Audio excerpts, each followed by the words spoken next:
right, everybody. You know, this is a very particularly special discussion, and I think we've certainly gone into the rabbit hole in nuances on many, many different topics today. So I'd like to, warmly welcome you to this very particular discussion here, changing the paradigm. How can every citizen participate and be accountable? And now, as we're deep diving into, aspects and particularities of free cities, one of the things I believe is going to be very important is how is there going to be a mass message for mass adoption regarding this? How is the average, everyday person in the street going to conceptualize these topics? Because that is ultimately what is going to be the, make it or break it point for all this. So I'd like for our guests to introduce themselves in a moment, and then let's tackle that very big, broad question, but very vital and crucial one as well. So, in order? Yeah, hello. Good afternoon. So my name is Ekhard Seeßelberg. I'm a director at Tipolis. At Tipolis, we build free private cities, as we've heard from Titus just now. Before Tipolis, I worked in the IT industry for like almost 25 years and became interested and then ultimately passionate about Bitcoin. And today, I think that these two projects, Free Private Cities and Bitcoin, they have something in common, which is very important to me, and that is open up a path to prosperity for as many people as you can. And this ultimately will lead to human flourishing, and I think that's a very worthy goal to pursue. So that's why I'm very happy to be on this stage and at this conference. So thank you very much for listening. Wonderful. Thank you very much.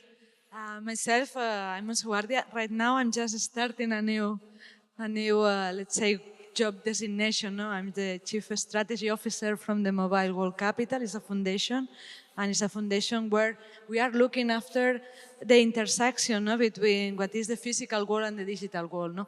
We have changed, and this is also the company I founded, that is Bitcoin, is looking after what the tech world, what we can get from the tech world that we need to embrace to really change the paradigm, really change our way of living and thinking more in the planet, thinking more in our relationships, and use the technology to help us, not to just separate it and think it just as a tool.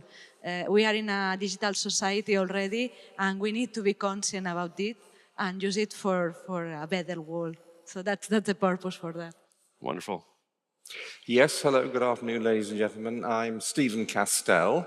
I'm an independent consultant, expert and consultant professional in IT, and have been involved probably for the last 3 decades, principally as an expert witness in some of the most complex and valuable disputes over computer systems and software, and increasingly now in the crypto and blockchain space.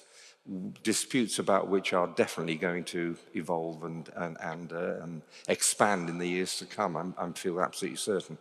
I'm also sometimes fintech visionary, an entrepreneur and innovator, and a thought leader, and the presentation I gave yesterday dealt exactly with this issue of new paradigms for democracy and specifically for the reinventing of capitalism.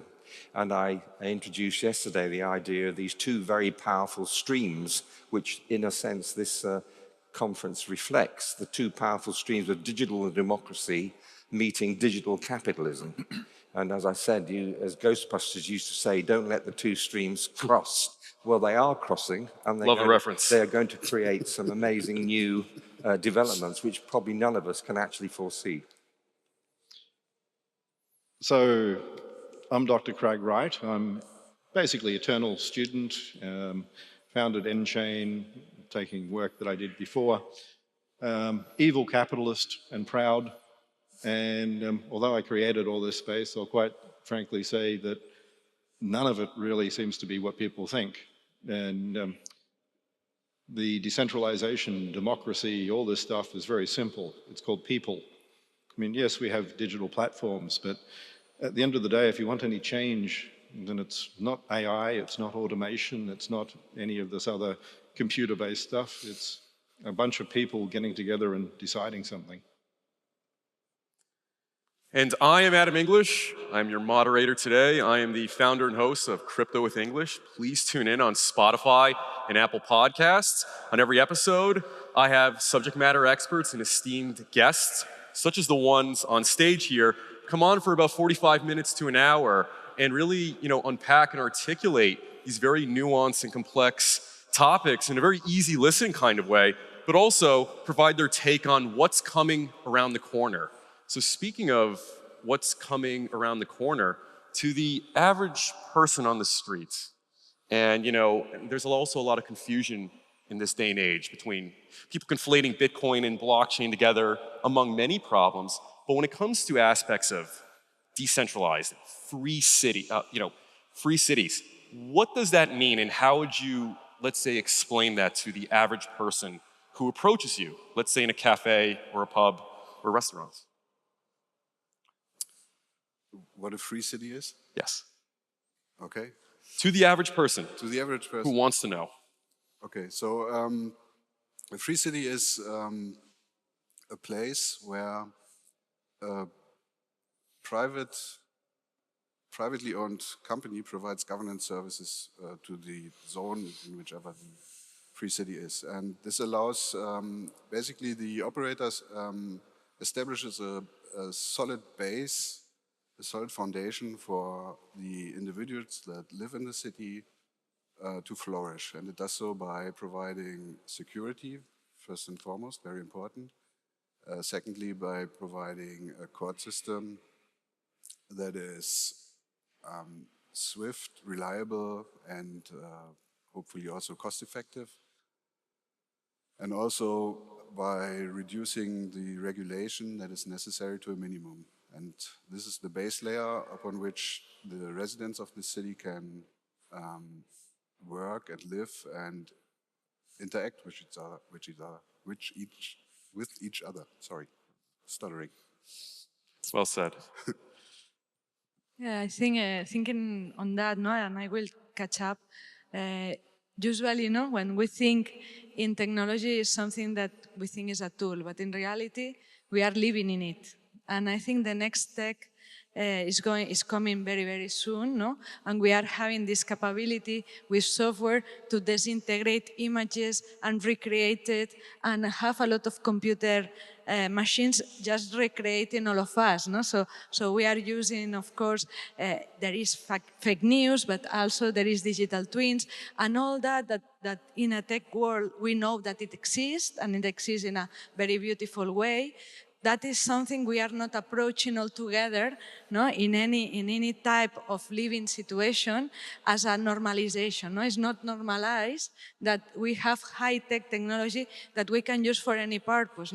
Also, and that is something we have seen over the COVID and any other situation, that we have tools and we have high-tech technology, but not everybody is going to it and is accessible to them. So the access to technology, to the latest level of technology, still is not democratized. And this is something that we need to think about why it's happening, where are the fears, and why we are not already working all together in the latest stage of technology. Well said. Well, I come at it from a completely different perspective. I would say to the average person in the street, look, forget the technology. Just forget it. Don't worry about what is the meaning of decentralization, all these buzzwords you're hearing now, crypto, blockchain, Bitcoin. It's still you and your family. It's talking about to be accountable, to participate. To participate in what exactly? To be accountable or be counted in what? That's what you have to think about. There are new technologies, trust me, that can do this in a new way, but those are the issues you have to look at. And the one thing you have to really understand now, and it's a point I brought out in my presentation, it's all about algorithms, folks. All these technologies are merely implementations in software and data of algorithms. It doesn't matter it's a blockchain network, it doesn't matter whether it's an accounting package, it doesn't matter whether it's a game on your smartphone. They're all software and data implementations of algorithms. And by the way, you, man in the street, algorithms are what actually are used by governments to govern you. They always have been. Politicians are fond of saying to govern is to choose, to govern is to make decisions. Software and data are decision systems, are information decision systems. That's what algorithms are. They come out of software, go-to statements, if-thens, nor, and not gates. That's all it is. It's the same thing. And there are studies biologically which say actually our brains actually operate algorithmically, rather like or, and not gates, if-then statements. They do it in a way that science doesn't quite understand yet, but that's how they operate. We all work by algorithms. It's a word that you've probably heard of a little bit, and it did come into a lot of prominence 2 years ago in the UK when suddenly algorithms were on the front pages of even the tabloid newspapers, because it turned out that the Department of Education was using algorithms to decide how to allot scores for the A-levels of students because they couldn't actually go and take the exams because of COVID. And it turned out they were using a bit of a dodgy algorithm to do it. So suddenly, the whole issue of who's defining these algorithms, how are they being monitored, how are they being checked by experts, how do we decide, as you on the street, whether you like the algorithm? So that's the first point. So secondly, so that we all work by algorithms. Government is by algorithms, but they've never told us what are the algorithms by which they govern. I had a letter published in the Financial Times about a month ago, 2 months ago now, when we were having one of our many changes of government in the UK, and there was a big discussion about what was the new government, the then new government, I forget which one it was, going to do about fighting inflation. And I said, well, whatever the Treasury is going to do, it should publish its algorithm so that everybody can look at it and see whether it seems sensible to attack inflation in that way, as well as experts, economic experts, mathematics experts. And it was published in the Financial Times. So government by algorithm already happens. Government by algorithm as embodied in software is already happening.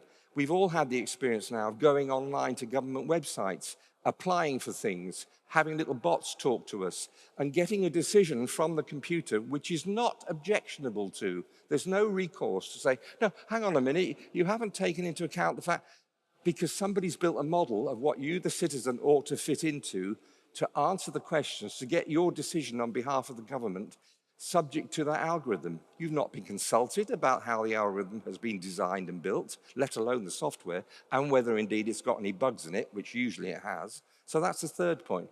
Now we come to the killer. Unfortunately, Mr. Politician, those of you that are, you're not cognitively competent to deal with and handle and execute algorithms on behalf of you, the citizen. It is a fact of life that the people who are cognitively competent to understand right algorithms, to understand about phrase structure languages, mathematical logic, and can be trained in computer science and can write code are in the top 5 percentile of intelligence of the human race. It's a matter of fact. Those are not usually politicians. Trust me, they're not. I talk as a generality, and there are a few honorable exceptions. So I would say the new paradigm, folks, is for you as individual citizens to go out, and whenever you're talking to a politician, either by letter, on a program, by phone, in a forum, particularly when they're out canvassing, is to stand up and say, sir, madam, could you tell me, have you ever written a line of software code in your life? Now, occasionally somebody will say yes, and then there are many other questions you can ask. But I can guarantee that 90% of the politicians that go up for election, in any sort of election, have never done that. And indeed, they would not be intellectually qualified to get onto a computer science course and to train to learn to write a computer language. This is a gift and a talent given to relatively few in the human race, and it is writing software is acknowledged to be the most complex thing that humans have invented to do for themselves.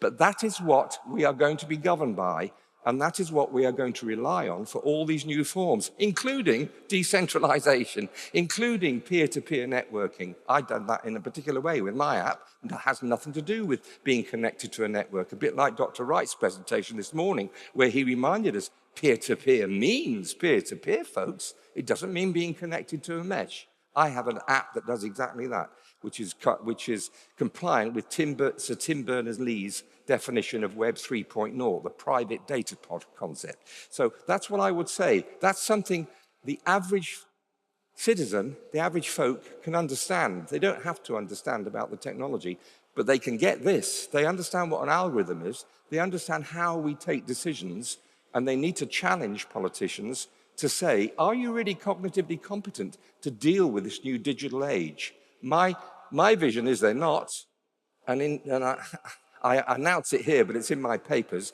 I'm seriously thinking of launching a new political party, because here's the paradox.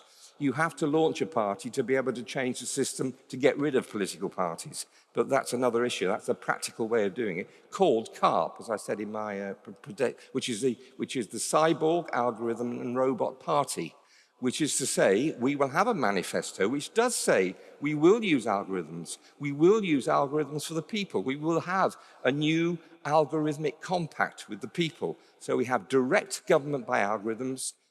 Democracy is government of the people, by the people, for the people. Doesn't mention politicians, doesn't mention political parties. That's been a particular structure which has served us. As Winston Churchill said, representative parliamentary democracy is the worst form of government of all, but it's better than anything else that's been tried. It's time to try something new which reflects these new technologies. That was a rich platter of excellent points raised, and my follow-up questions shortly will dovetail off of that, Dr. Castell. And Dr. Wright? So the first thing I'll say is some of the things you said I agree with, but unfortunately, the human mind isn't algorithms. Silicon Valley wants to say it is. We have heuristics, but the cognitive process we have is an outer layer of consciousness over existing programs that happen through heuristics, etc. And those heuristics are quite often analog in nature, and analog doesn't feel Can I just interrupt? An algorithm can be analog as well as digital. It doesn't have to be digital. I mean, you can say that. I used to program hybrid computers, which were part analog. Oh, I agree. Yeah. And some of the things in sensor networks, etc., in electronics, especially older electronics, basically form second-order derivative functions, etc. Yeah. But it's still not what I would determine to be an algorithm. A heuristic is different. So semantics, but I like semantics. The other part is going to the nature of free cities. If we think about cities, we have lots of attempts to make free cities. And the structure is how secession and all these other things go over time. The City of London, for instance, is a commercial municipality. It is a corporate structure. The way that that corporation is run, the voting rights, the ownership rights, etc., have been determined over time, and big chunks of it may be owned now by a few Russian oligarchs and a few other things like this because it's London. But that's all part of what happens in any cities. And if you look at Dubai, Dubai is a new city. Singapore was a new city, now it is basically a city-state. And many of these things have been tried in history, but we don't learn that anymore. And I will say part of the problem isn't that we don't have enough people who are educated in government who know computer code. We have enough people probably doing algorithms and math in many areas, and that's not our issue. We don't have a lot of educated people anywhere. And education's not just learning how to code, that's vocational training. Education is understanding philosophy and understanding history and having a comprehensive range of knowledge.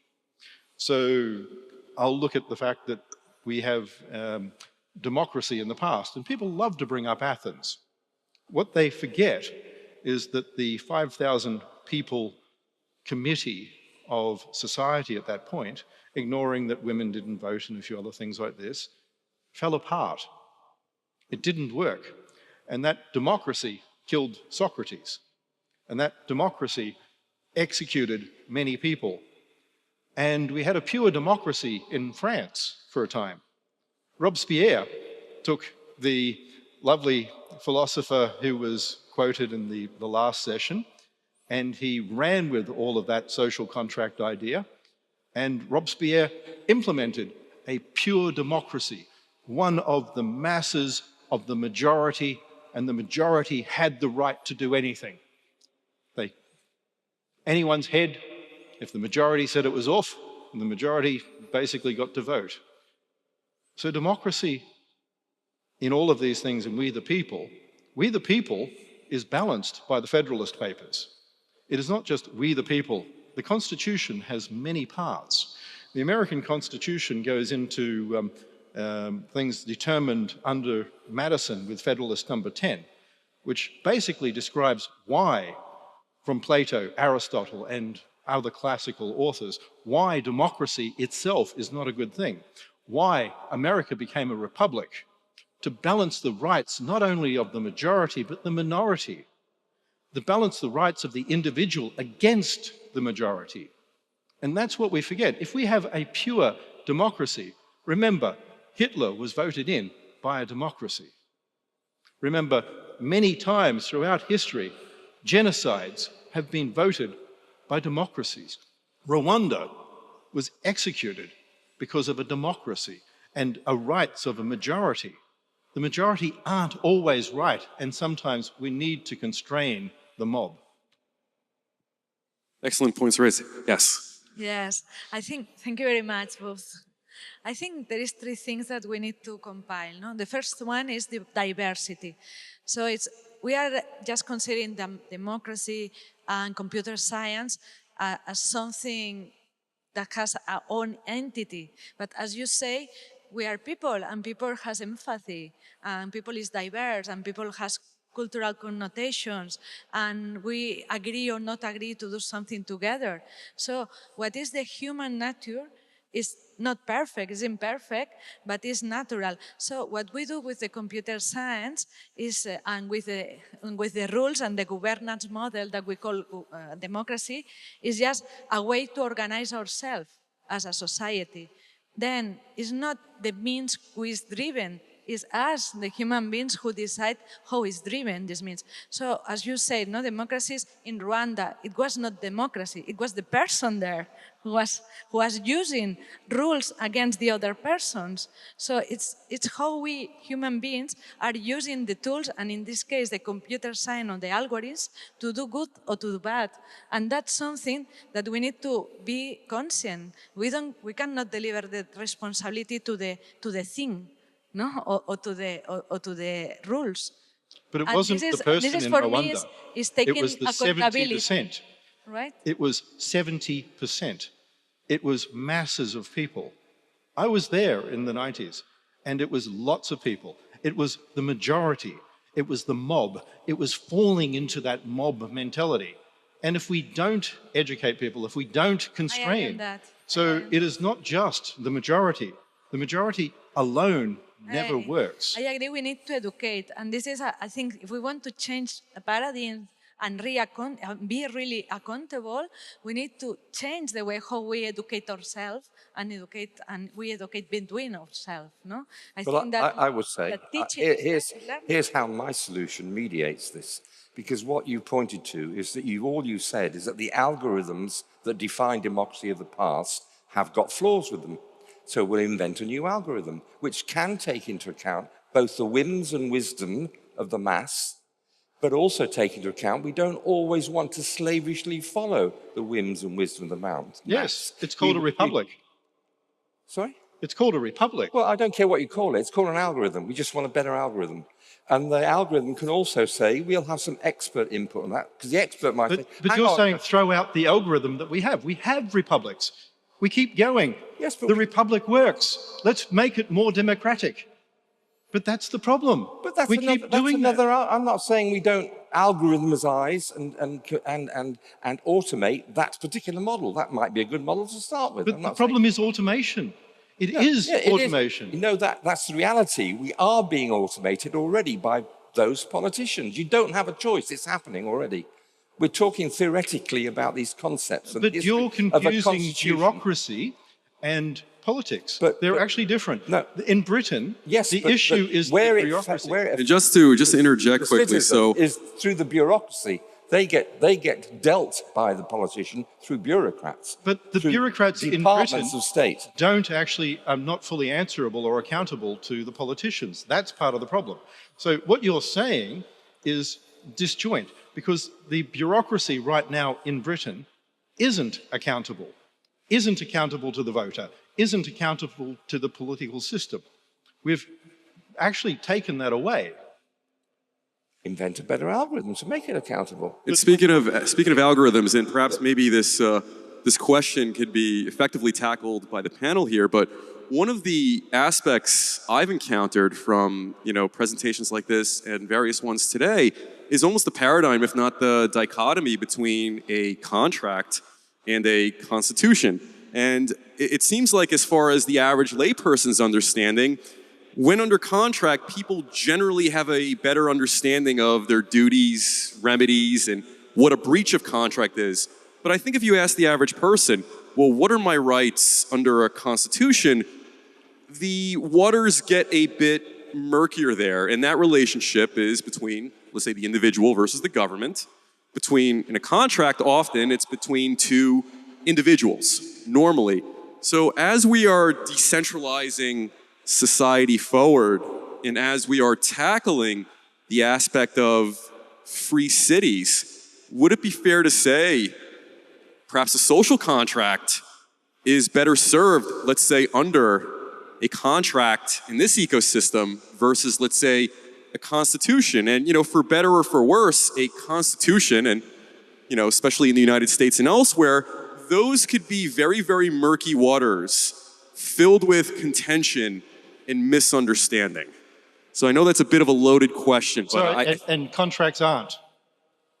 Sorry? The courts are full of contractual disputes. Sure. I spent 11 years in a court case once over a word. The meaning of a word. Because one dictionary said, both different, both parties. We both went for 11 years before the case finally finished. So I'm sorry, but you're saying contract, it's immutable, it's no disputes. Sorry, wrong. You can always find ground to dispute. Sure, that's why I clarified as generally speaking.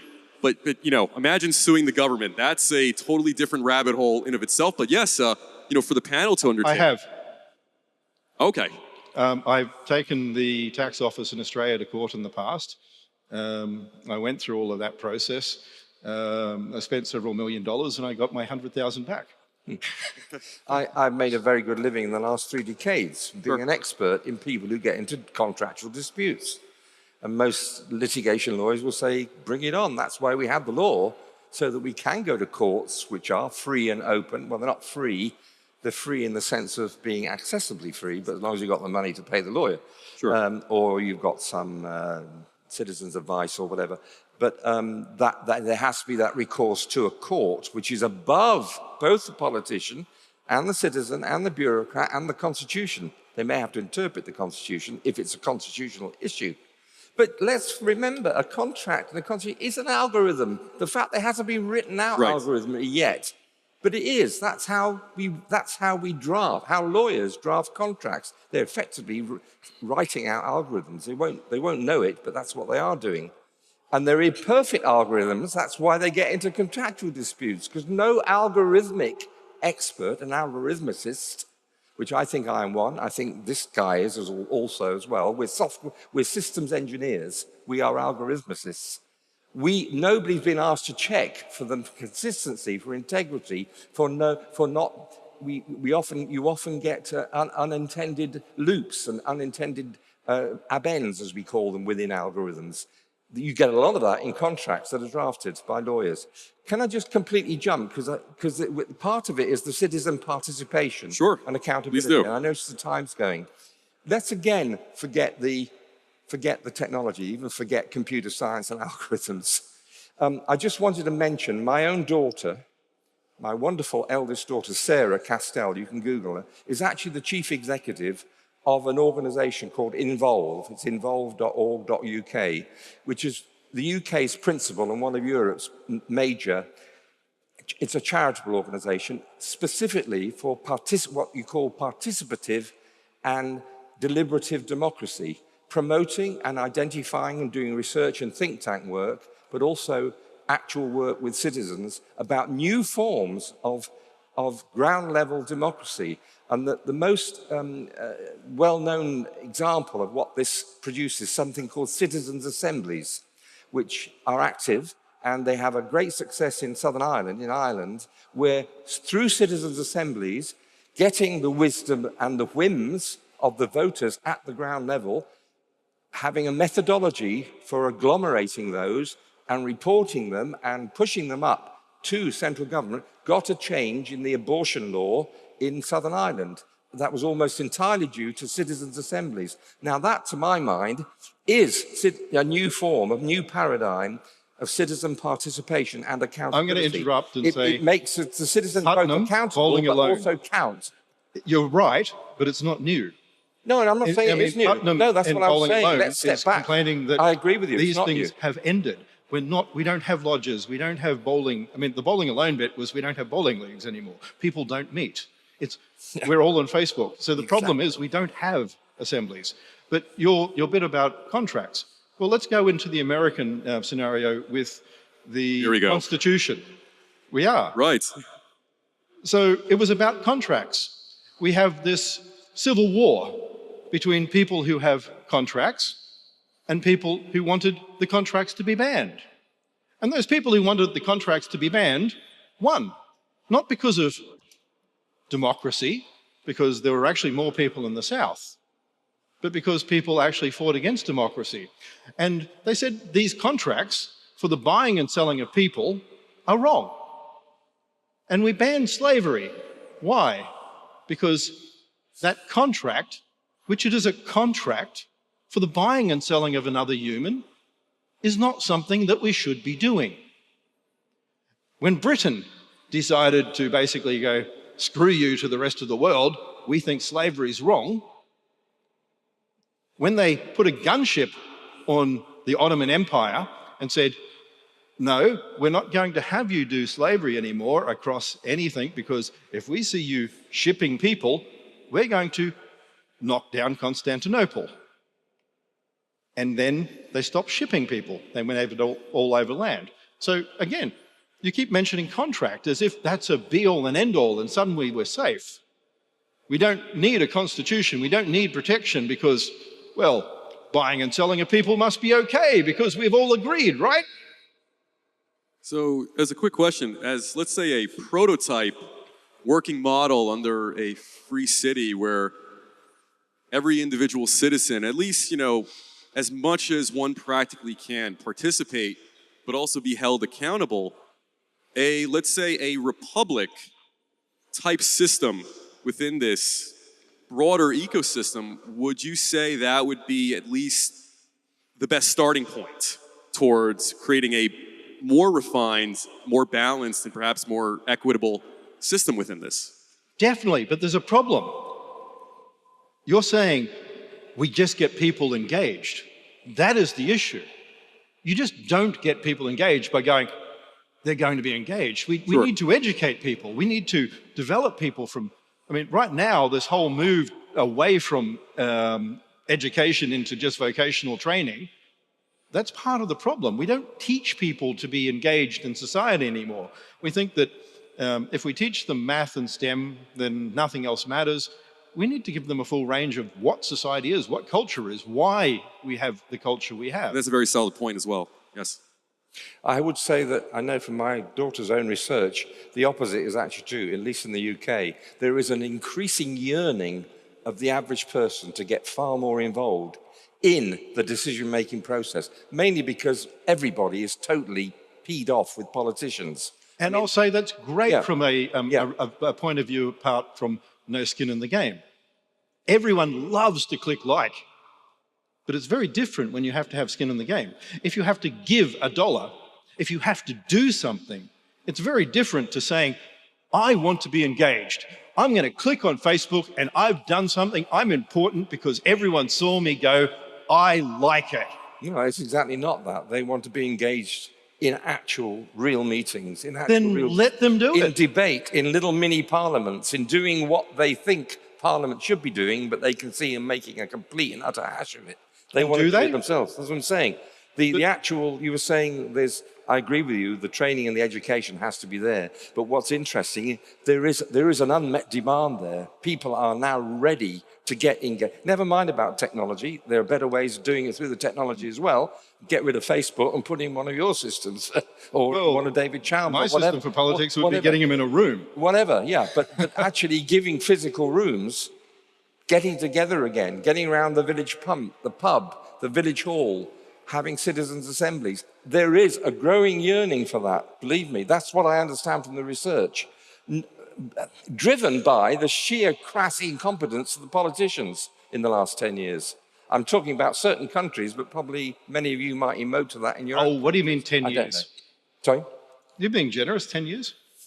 I'm trying to be polite, actually.